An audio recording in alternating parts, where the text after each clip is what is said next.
prefiero siempre trabajar con difuntos. A mí trabajar con los pintores que están vivos me resulta siempre más complicado, porque cuando uno va estableciendo todos estos puntos de vista, por ejemplo, yo de Olga, como además no tiene parientes, realmente pude explayarme en el ensayo a gusto, porque no tenía yo que estar pensando si pongo determinado dato se va a enojar la mamá, el hijo, el primo, el tío, etcétera.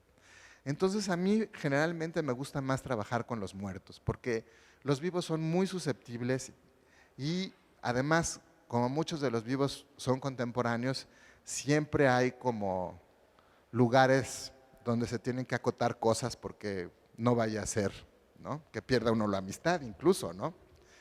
Entonces con Olga en este sentido pude realmente hablar mucho de su sentido del humor y a través de las cartas, citamos las cartas de manera completa para que se entendiera realmente esta posición del sentido del humor, porque en su pintura, a pesar de que es una pintura muy inteligente y es una pintura hecha a través de metáforas, hay un gran sentido del humor. Como principio, esta fotografía, esta es una foto de Olga a los 7 años. Y quiero un poco que la observen porque les voy a hacer un poco una relatoría de su infancia y para que entendamos de dónde es que viene, por qué es que se desarrolla como se desarrolló. La primera situación que debemos de tener clara es que Olga es realmente rusa. Aunque ella nace en Leipzig, su genética es rusa. Sus dos padres eran rusos.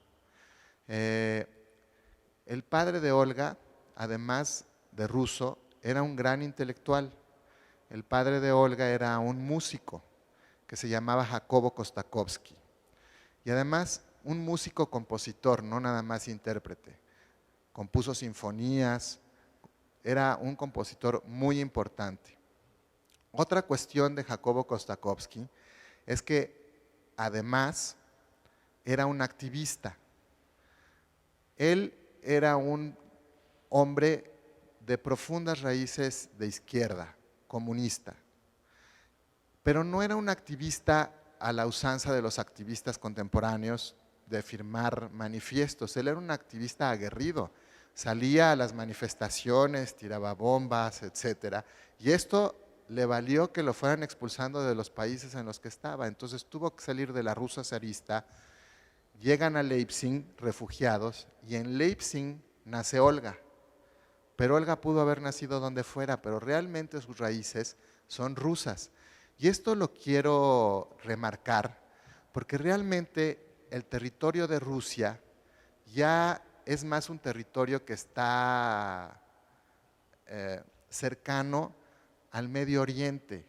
Digo, Rusia está a un lado de China y de la India, no son realmente tan occidentales como pensamos.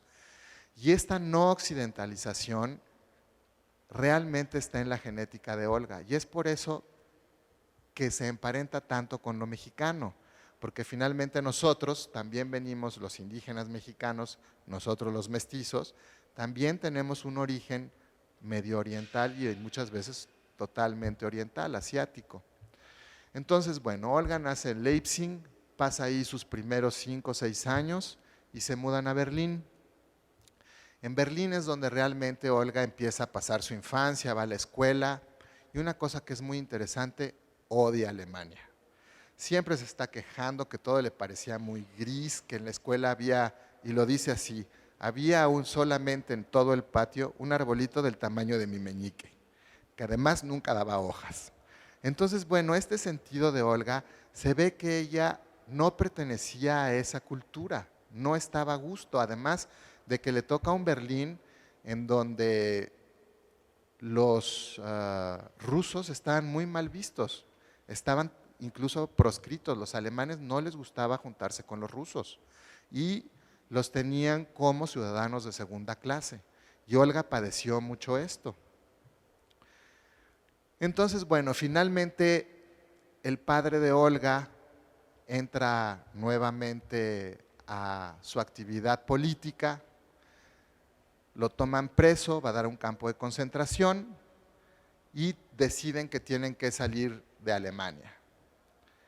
La mamá de Olga era una mujer muy seca, severa, de una estructura muy compleja. Olga nunca congenió con ella, a pesar de que tenía una relación simbiótica muy extraña, pero siempre estaban como en pugna. Y Olga realmente con quien se identificaba era con la figura del padre. Entonces, la madre no quería venir a México. A ella le parecía realmente que venir a México era llegar a un país de bárbaros. Y cuando deciden emigrar, que en ese entonces muchos judíos europeos emigran a América, la madre de Olga quería irse a los Estados Unidos, pero el papá de Olga decide que quería venir a México. Yo pienso que aquí el hecho de que vinieran a México tenía una circunstancia muy clara, porque en ese entonces ya estaba activa la escuela de la Bauhaus, esta escuela de artes. Y en la escuela de la Bauhaus había un pintor que se llama Vasily Kandinsky. Este pintor, Vasily Kandinsky, era ruso amigo, yo supongo, de Jacobo Kostakowski, porque todo esto no encontramos documentación, pero lo estuve deduciendo por esas cuestiones. Berlín era una ciudad muy chica, había muy pocos intelectuales, la Bauhaus estaba proscrita. Recordemos que Hitler la cierra por precisamente sus ideas de izquierda, entonces era lógico que Jacobo Kostakowski, bueno, tenía algún tipo de comunicación con esto, y Vasily Kandinsky era amigo de Diego Rivera. Entonces es muy posible, porque Diego Rivera trae la primera exposición a México de los Cuatro Azules, Kandinsky, Klee, todos ellos. Entonces sí había una relación. Entonces yo pienso que es a través de esta relación que Kostakowski decide venir a México, porque ya el movimiento muralista estaba en pleno apogeo. Recordemos que en 25 Diego ya tenía muy adelantada la Secretaría de Educación Pública y que ese mural desde 1924 ya aparecía en todas las revistas y en todos los periódicos de todo el mundo, porque en ese punto el movimiento muralista mexicano fue el primer movimiento que el continente americano, el primer movimiento plástico le da al mundo. Entonces era una cosa muy importante. Y esa es una situación que no hemos vuelto a repetir, no hemos podido volver a generar desde entonces un movimiento que impacte a la cultura. Siempre hemos estado importando ideas e importando cosas desde entonces. Entonces, en ese punto fue muy importante esta idea del muralismo porque atrajo a mucha gente, y yo supongo que entre ellos a Jacobo Kostakowski. Cuando Olga llega al puerto de Veracruz, le viene una visión completamente distinta. Ella habla de que se baja del hotel, se bajan del barco, van a buscar sus maletas y se las robaron. Les robaron todo el equipaje. Entonces, de repente se quedan muy impresionados de que cómo es posible que desaparezca su equipaje y le dice el aduanero, bueno, pues agarre cualquier otro hombre, total, el que esté por ahí, ya con eso tienen equipaje, ¿no? Entonces, el señor Kostakowski dice, no, pues no puedo tomar el equipaje de quien sea, y entonces se están en el puerto de Veracruz, ellos pensando que iba a aparecer su equipaje durante un mes, pierden todo el dinero, no había manera, estábamos en plena casi guerra, asaltaban los trenes, ¿no? Pero Olga inmediatamente cambia de perspectiva, empieza una transformación que es muy interesante y que la maneja mucho a través ella de las mariposas. Olga hablaba mucho de que de Berlín lo único que le gustaba es que en las primaveras salían unos gusanos de colores que después se hacían mariposas y que eso es lo que ella coleccionaba. Y es precisamente Olga esa crisálida. Ella en el viaje que hace de Berlín a Veracruz, es ese gusano que se hace crisálida y acá se hace mariposa y empieza a ver el color. Y entonces hay una frase que dice que llega al hotel y de las cosas que más le impresionan es la mucama del hotel, la chica que atendía. Decía, era una negra maravillosa que siempre iba vestido de amarillo, con un eterno cigarro en la boca y la basinica en la mano. Y cuando se paseaba por el hotel era como una reina. Eso nos habla precisamente de lo que ella veía de México. Esa fue la imagen que la detonó y que la llevó siempre. Esa otra realidad, esa otra conformación social, psicológica, etcétera. Y esa es la Olga Costa que estamos presentando en esta exhibición. Bueno, esta es una de mis piezas favoritas. Y es una de mis piezas favoritas porque yo solo la había visto reproducida. La primera vez que la vi ya físicamente fue cuando la desempacaron en este museo. Me gustaba ya la imagen, pero no sabía lo bien pintada que estaba. Es una de las cosas que cuando vean la exhibición los invito a ver. Olga es una mujer que verdaderamente disfrutaba la pincelada. Y eso es algo que se agradece siempre en un artista, porque en la pintura y en cualquier expresión artística, incluso en las instalaciones ahora del arte contemporáneo, nunca se puede mentir. El arte, la situación visual, sensorial del arte siempre tiene una intención y esta intención siempre está ahí. Uno sabe cuando ya tiene cierta costumbre de asistir a los museos o de ver las cosas, cuando tal pieza en el medio, sistema o concepción que sea, está hecha así porque el que la está haciendo quiere ser famoso, quiere salir en la tele, quiere hacer dinero o realmente le interesa hacer una propuesta cultural. A Olga sí le interesaba hacer una propuesta cultural. Es por eso que me gusta mucho su plástica. Por ejemplo, yo la diferencio mucho de su marido Chávez Morado, porque Chávez Morado lo que le interesaba realmente era tener una posición dentro del arte que fuera antagónica a Diego Rivera, los dos siendo de Guanajuato. Él lo que quería era destacar. Chávez Morado, su interés principal era destacar, no tanto el medio, sino destacar. A Olga no. A Olga lo que le interesaba era ser una buena artista en la disciplina que escogió, que fue la pintura. Y además acotó su pintura y acotó su trabajo.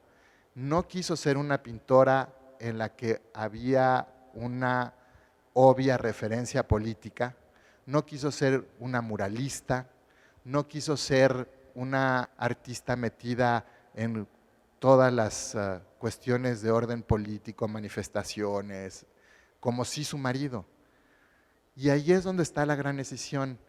Por ejemplo, y esto ya es una apreciación personal, yo considero que Olga es mucho mejor pintora que Chávez Morado, precisamente por eso, porque Chávez Morado lo que le interesaba era la fama pública y a Olga lo que le interesaba era la pintura. Y ahí eso se ve. Y por eso me gusta hablar de los muertos, porque aquí nadie me va a golpear por andar diciendo estas cosas. Bueno, entonces, en este cuadro, una de las situaciones que quiero que vean es que, y esto se vio desde que empieza ella a pintar, a Olga siempre le decían que su herencia venía del siglo XIX. Muchas de las temáticas que utiliza vienen efectivamente de la fotografía del siglo XIX, de los escenarios que se usan dentro de la fotografía del siglo XIX, de la visión naturalista del siglo XIX, que es una visión heredada del siglo XVIII, del siglo de las luces, pero que en realidad deriva de la Edad Media, de lo que es el gabinete científico y del gabinete alquímico. A Olga siempre le interesaron mucho los minerales, las plantas. Era una extraordinaria coleccionista de cactáceas y suculentas. Su jardín era verdaderamente una delicia, pero era una delicia en ese sentido, en el sentido del naturalismo. Le interesaba la geometría de cada una de las plantas, la estructura de las plantas, la textura de las piedras, de dónde venían, porque además era una mujer muy culta, tenía una gran biblioteca, no era intuitiva. Cada una de las cosas que están puestas en sus obras tiene un sentido metafórico dentro de las obras. Entonces, aquí empieza una de sus propuestas más interesantes. Como sabemos, el indigenismo que se maneja en la América Latina a partir de los años 20, pues fue también una aportación de la plástica mexicana. Y si uno ve esta pintura, inmediatamente pensaría que esta es una obra que se incrusta dentro del indigenismo mexicano. Pero aquí hay una variante que, aunque es sutil, es muy importante. Olga no parte de la posición indigenista mexicana. Por ejemplo, además, esta sala de murales es perfecta para ejemplificar el asunto, porque si vemos a los artistas locales, Rivera, Orozco, Siqueiros, lo que estamos viendo es precisamente como se titula el mural de Siqueiros, de Orozco, la catarsis. Es esa mujer violada eternamente, es esa indígena violada, es esa mujer maltratada, es, en el caso de Rivera, esa pugna bélica entre el bien comunista y el mal capitalista, o esta euforia de Siqueiros en donde nos está manifestando la poca inteligencia de los españoles al estar torturando a Cuauhtémoc. Olga se separa de todo eso. Si ustedes se fijan, en esta pintura no hay drama, simplemente hay una presencia. A ella lo que le interesa es el personaje. Entonces, desde ese sentido, ella lo está abordando desde una perspectiva distinta. A ella lo que le interesa es el naturalismo. Está presentando a la indígena como se presentaba en la fotografía mexicana. Ella está presentando a los tipos mexicanos. Y es en este cuadro donde se ve precisamente eso. Si es una pintura política, por el hecho de que en esta época, 1944, representar a un indígena era una propuesta antagónica a la sociedad burguesa de la época. La gente en ese entonces no tenía ganas de saber nada de los indígenas. Recordemos que incluso Vasconcelos, cuando pasaba por los murales de la SEP, esta es una anécdota que no sabemos si realmente es cierta, pero es muy simpática, decían que se tapaba las narices para no leerle los pies a los indios.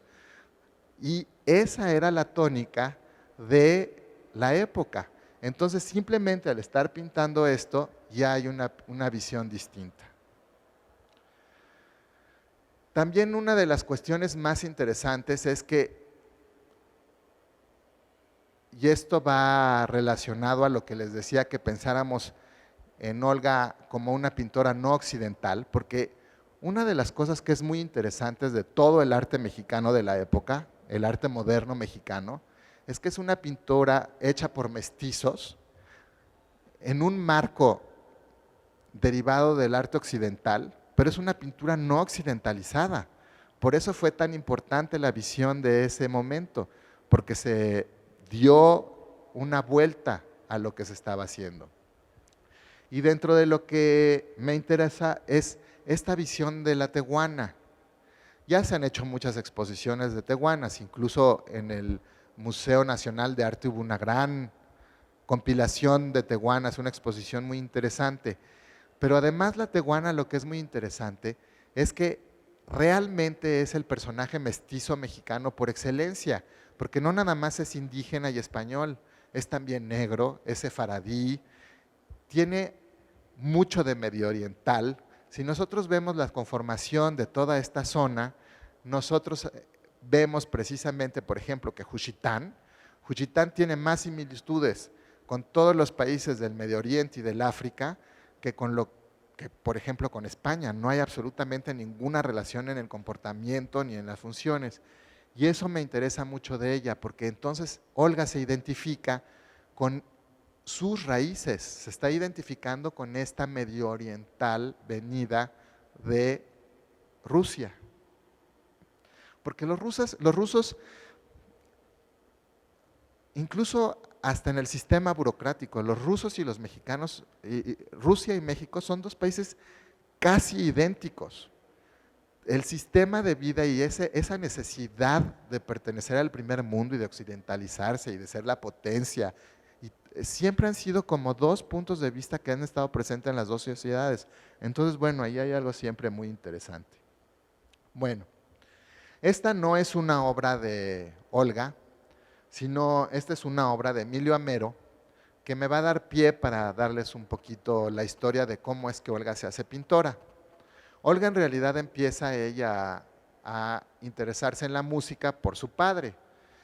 En ese entonces, y en la estructura familiar que ella tenía, ellas eran dos hijas, Lía Kostakovsky y Olga Kostakovsky.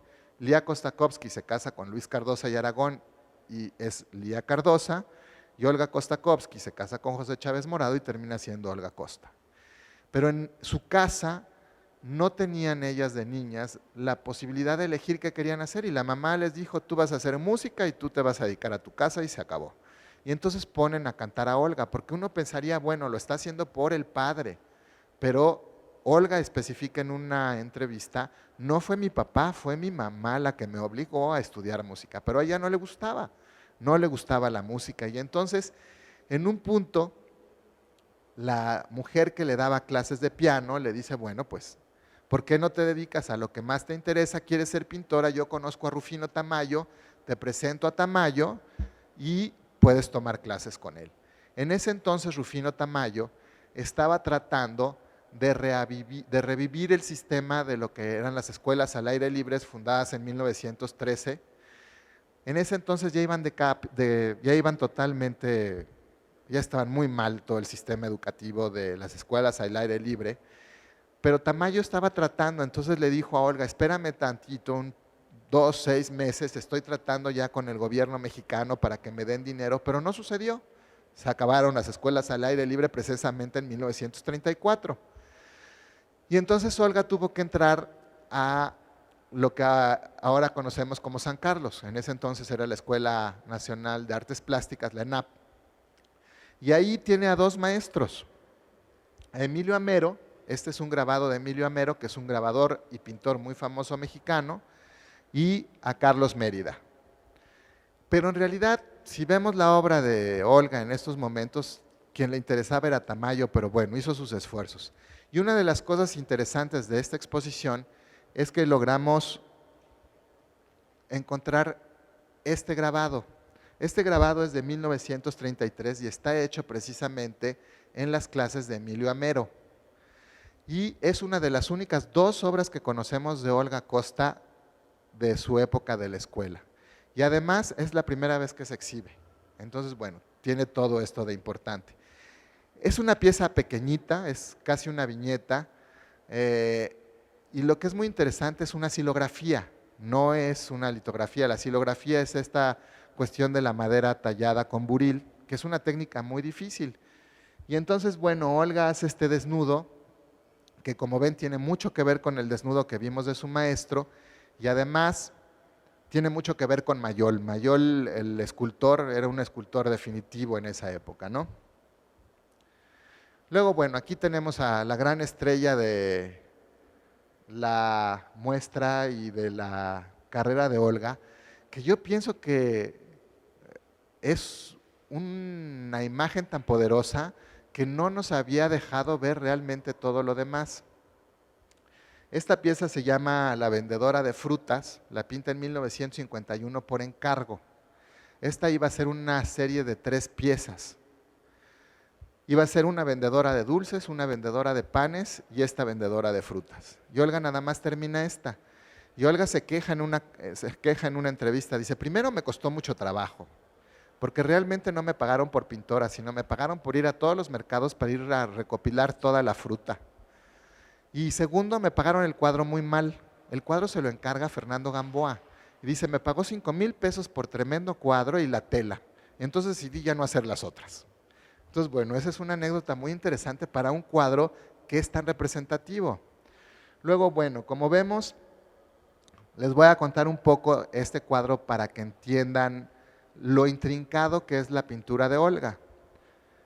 El título de la pintura se llama La vendedora de frutas, pero en realidad el tema de la pintura son las frutas. Si nosotros vemos la imagen, lo que ocupa realmente el espacio pictórico son los frutos, no la vendedora. Pero entonces aquí tenemos que entender la metáfora de la época. En este punto, la madre tierra era muy importante dentro del muralismo mexicano. La pinta Diego en Chapingo, Orozco la pinta Violada, la madre era importantísima. Entonces Olga la está poniendo como la madre naturaleza. Y entonces sí ya se entiende la metáfora del cuadro completo. Es la vendedora de frutas, es la madre dadora de los frutos. Otra cosa, si ustedes se fijan en la mano, tiene un fruto abierto, que realmente ese fruto, bueno, es el sexo femenino claramente. Y los plátanos que están arriba, todos están apuntando hacia esa fruta abierta. Entonces, bueno, nos queda claro que lo que nos está representando es una alegoría a la fertilidad. Por otro lado, todos los frutos que tenemos en la pintura, la mayor parte no son mexicanos. Tenemos abajo cocos que vienen del África, sandías también del África, tenemos las granadas que son del Medio Oriente, las uvas que son de Europa Central, etcétera, etcétera. Entonces, ¿qué nos está diciendo con esto? Este es un cuadro pluriétnico y pluricultural, que lo que nos está refiriendo es al mestizaje que conforma realmente a México, un mestizaje que se da a partir del siglo XVI con el camino de tierra adentro que se establece a través de la plata. Ustedes van a decir, bueno, ¿y qué tiene que ver el camino de tierra adentro del siglo XVI con Olga Costa? Aquí es de donde toma Olga Costa la alegoría de la vendedora de frutas. Este es un cuadro del siglo XVIII, que es de la colección de Fomento Cultural Banamex. Si ustedes se fijan, las composiciones son casi idénticas. Y este es un cuadro que es resultado precisamente del camino de la plata de tierra adentro, en el que lo que se está mostrando es la importancia del comercio que se estableció en el siglo XVIII, que fue lo que detonó la riqueza de Europa. Entonces ustedes en este cuadro, incluso en la composición que está arriba, si se fijan, el centro del cuadro, como en el caso de Olga, es una penca de plátanos. Es increíble la similitud. En la parte baja, si se fijan, están los cocos, que recién entonces los cocos eran valiosísimos. La historia del coco, si algún día tienen tiempo de verlo, es interesantísima, porque el primer coco, y disculpen que divague, pero es que es chistoso. El primer coco que llega a Europa se lo encuentran en Dinamarca, se lo encuentran en una playa. Ustedes saben, la palma cocotera solo es africana. Entonces van caminando, se encuentran un coco en la playa y piensan que es un huevo de dinosaurio. Es maravilloso, porque además ya estaba medio pulido por el vaivén de la arena. Y entonces la pieza está en el Museo Estatal de Dinamarca, en el Museo de los Reyes, y es una pieza engarzada en oro como de 1,5 metros, y está el coco al centro, entre dragones y serpientes, porque era un huevo de dinosaurio. Entonces el coco era una cosa muy importante en ese entonces. Y bueno, de aquí se desprende todo esto, pero también es muy interesante ver las tradiciones que está viendo Olga, que además ningún otro de los artistas estaba viendo, que es muy interesante. Bueno, aquí, esta es la única pieza en la exhibición que no es facturada por Olga Costa, es un busto que le hace Francisco Zúñiga. Una cosa que me gustó mucho ayer es que 2 o 3 personas que conocieron a Olga en vida, cuando vieron este busto, me dijeron, es que ahí es donde realmente está. Traje este busto a la exhibición porque Olga lo ocupa en una pieza que se llama Mi Estudio. Y lo interesante del busto, porque quiero seguir con toda esta cuestión de las metáforas, los bustos son solo de orden funerario. El busto es una, pues no invención, es una expresión de orden clásico, griego, romano, en el que solo se utilizaba para personas muertas. Si tú hacías un busto del vecino, es que lo que querías es que se muriera. Era funesto completamente que hubiera un busto de un vivo. Entonces, el busto por naturaleza es funerario. El arte moderno lo empieza a ocupar en representación ya de vivos, pero en realidad es realmente muy interesante ver cómo no comprendemos los orígenes de las cosas, ¿no? Entonces, bueno, este busto de Olga lo ocupa en esta pintura. Y esta pintura es muy interesante. Si se fijan, ese busto está arriba en el librero, ¿no? Entonces, bueno, aquí les voy a explicar otro poco este cuadro para que entiendan también toda la complejidad de la pintura de Olga, para que vean, porque lo interesante de ella es lo inteligente que era, ¿no? Si se fijan, hay una paleta colgada. Esa paleta está colgada como un cuadro. No es una paleta que esté puesta allí, ¿no?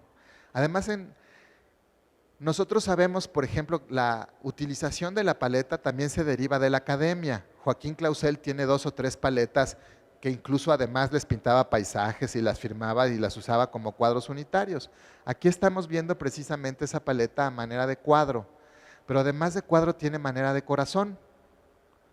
Entonces Olga lo que nos está diciendo es que precisamente toda la gradación de los colores, la inteligencia del artista está en cómo desarrolla los materiales.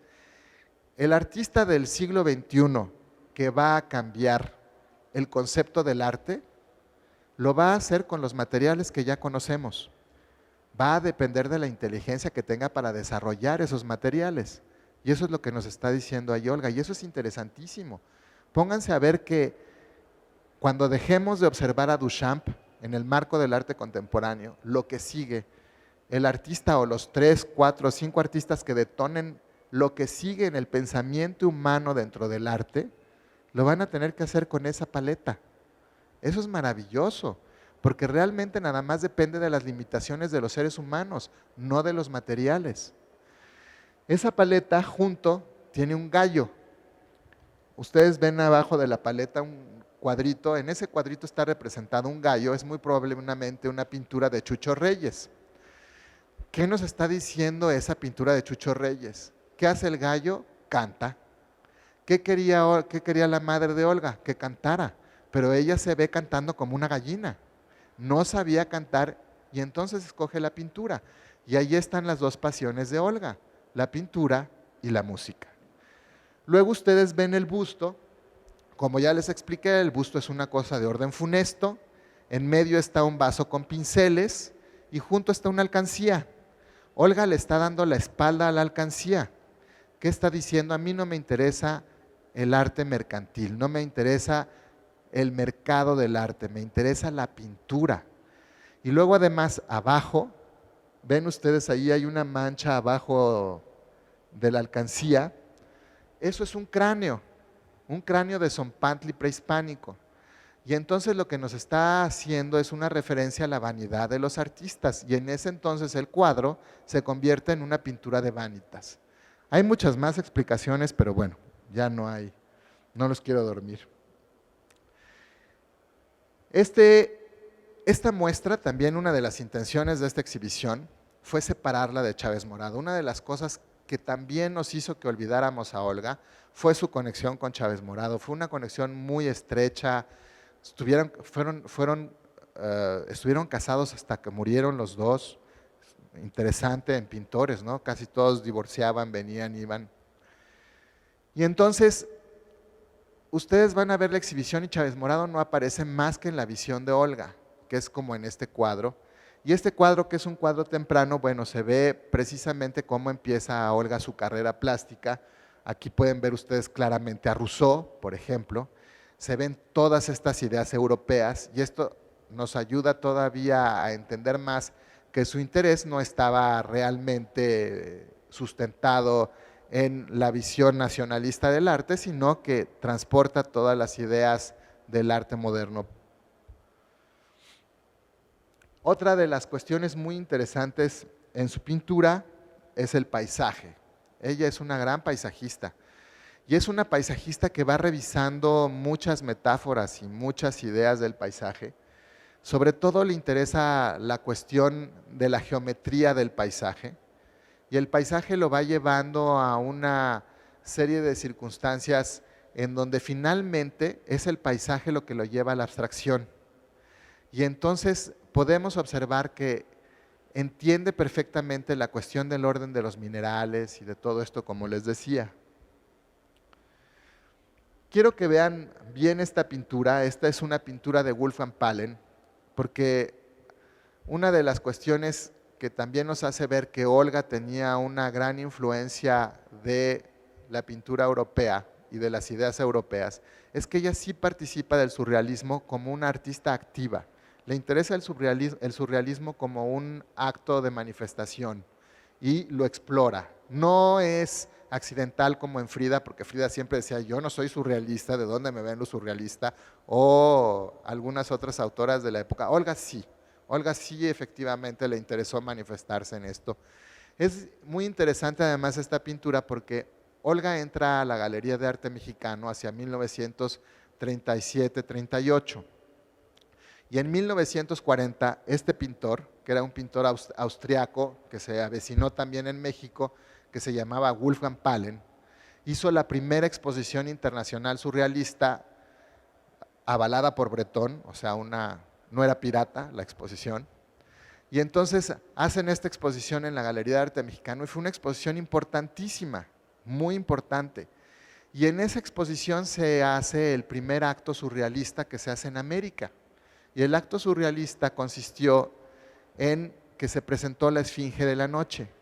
La Esfinge de la Noche era Isabel Marín, que era hermana de Guadalupe Marín, que fue esposa de Diego Rivera, y caminaba ella embestida con una grande máscara de mariposa en la cara y una falda blanca transparente, semejando a una polilla nocturna que estaba pegando con el público, que estaba chocando con los cuadros para hablar de la vanidad del conocimiento del ser humano. Entonces era una metáfora muy interesante. Esta metáfora ya la venía trabajando Pahlen desde 1937 con este cuadro que se llama El Tison d'Or en francés, que es el Bellocinio d'Or, que es este borreguito que fue trofeo helénico y tuvo que ver en toda una guerra y que finalmente esto significa psique. Si ustedes ven la mariposa, cuando Freud hace todas las funciones del análisis, la mariposa termina siendo psique. Y si se recuerdan la historia que les estaba yo contando al principio, donde Olga lo que le gustaba coleccionar eran estos gusanos de colores que se hacían mariposas, entonces nos hace muy claro ver cómo esta pintura la lleva a ella a desarrollar este autorretrato que se hace. Aquí vemos a Olga tirada, dormida. El acto de dormir es un acto importantísimo dentro del sistema surrealista porque es durante los sueños que se presenta el inconsciente y el inconsciente liberado es lo que ayuda a desarrollar el arte surrealista. Y está esta gran mariposa cubriéndole el rostro como aquella mariposa que cubre a Isabel Marín durante la exhibición surrealista. Entonces, bueno, vamos viendo todas estas similitudes y dónde va ella tomando todas las cuestiones. Luego, aquí tenemos una obra de Diego Rivera, que es un paisaje, una vista de Toledo de 1912. Es un cuadro, es de hecho la entrada de Diego Rivera al cubismo. Este cuadro obviamente todavía no es totalmente cubista, se ve más bien, ya se me olvidó el nombre del artista español, al Greco. Se ve más bien la influencia del Greco, pero ya también se ven los cortes de las casas y los cortes en el agua. Y entonces, bueno, este es el siguiente cuadro de estos de Diego Rivera, que lo firma ya 12-13, ya es un cuadro casi cubista. Y entonces Diego decía que él había llegado al cubismo por dos visiones. Primero, cuando niño sube a la azotea de su casa en Guanajuato y ve las casas y ve que todos son planos geométricos. Y segundo, cuando llega a Toledo y pinta este cuadro, se sube a una azotea y ve que es exactamente igual que Guanajuato, son puros planos geométricos. Y Olga realiza este cuadro de Guanajuato y está en la exhibición y es precisamente esa misma idea. Si ustedes ven cómo están los cuadros generados, las perspectivas de la idea de lo que les va interesando en uno y otro, lo que estamos viendo no nos están presentando los paisajes urbanos, uno de Toledo y el otro de Guanajuato. Nos están presentando las funciones de los planos y del color y cómo de ahí se deriva la geometría. Y esta es una idea que también ve Olivier Debrois y que dice que Olga está realmente haciendo una serie de estudios cézannianos, como los hizo Cézanne en Aix-en-Provence, de la repetición del paisaje para lograr llegar a la esencia del paisaje y la geometría. Entonces, bueno, finalmente eso es lo que estamos viendo en esa serie de obras. Y por último, bueno, los quiero dejar ya nada más con esta pieza que a mí en lo personal me gusta mucho. Y si ustedes tienen en la mente toda la obra del Renacimiento y posterior, cómo se va abordando la naturaleza muerta, ven que en esta composición, bueno, pues está absolutamente marcada toda esa tradición. Ella utiliza elementos de orden mexicano como es esta canasta de mimbre y estas semillitas secas y sobre todo los colorines, porque el árbol del colorín, que es el zompantle, sí es un árbol de orden meramente local. Y una de las cosas muy interesantes es que el zompantli, que es esta madera muy liviana que se cortaba sola de noche, es donde se colocaban los cráneos de los muertos. Y entonces al poner estas semillas de colorín de zompantle en una naturaleza muerta, se está hablando precisamente de esa idea de la naturaleza, del final de la naturaleza, que es la muerte. Y bueno, pues espero les haya interesado algo la plática y muchas gracias. Si quieren hacer alguna pregunta o algo, por favor. Me gustaría muchísimo tu opinión referente a las similitudes y diferencias que pudiera tener Olga Costa con Frida y con María Izquierdo. Bueno, eso nos llevaría toda la noche. Claro, pero Hay una de las diferencias es la factura. Olga era una pintora que le interesaba mucho el verismo y su factura es una factura muy, no académica, pero sí europeizada, ¿no? Muy dada hacia lo flamenco. Frida, si bien también tiene una muy buena pincelada, sí está más ubicada dentro de esta pincelada muy corta que se usó casi en toda la escuela mexicana, ¿no? Que la usó el Corso, que la usó Lazo. Las temáticas a veces son muy parecidas en las tres. De hecho, se podría hacer una exhibición interesante en ese sentido. Pero yo pensaría que la estilística, por ejemplo, María, lo que le interesa sobre todo es la esencia de lo popular, de esta cuestión de lo aborigen, de la estética esencial aborigen mexicana, reflejada en la pintura moderna. A Frida, su interés primario es como la alegoría eterna a la vida, ¿no? En este sentido, sé que es un poco trillado, pero en realidad, bueno, sí, lo que le funcionaba a ella generalmente era esta función alegórica. Y en Olga, lo que le interesa es la relación metafórica de los objetos. Esa sería como en conceptual. Y en pincelada, bueno, son tres estilos completamente distintos, ¿no? Eso se puede ver bien recorriendo la exhibición. bueno, una segunda. Si uno llega al museo de Olga Costa y Chávez Morado allá en Guanajuato, el gran estudio es el de Chávez Morado. El de Olga, según nos decían, es un pequeño cuarto que está después de la recámara, ¿no? Pero tú atisbabas un poquito en esa relación. ¿No Chávez Morado eclipsó a Olga Costa y mucho más? Es decir, ella misma se hizo un poco a un lado. Me inquieta un poco esa relación. Yo creo que los acabas de describir, tú mismo contestaste tu pregunta. Chávez Morado es este gran estudio con grandes ventanales, gritando, véanme, véanme, véanme, véanme.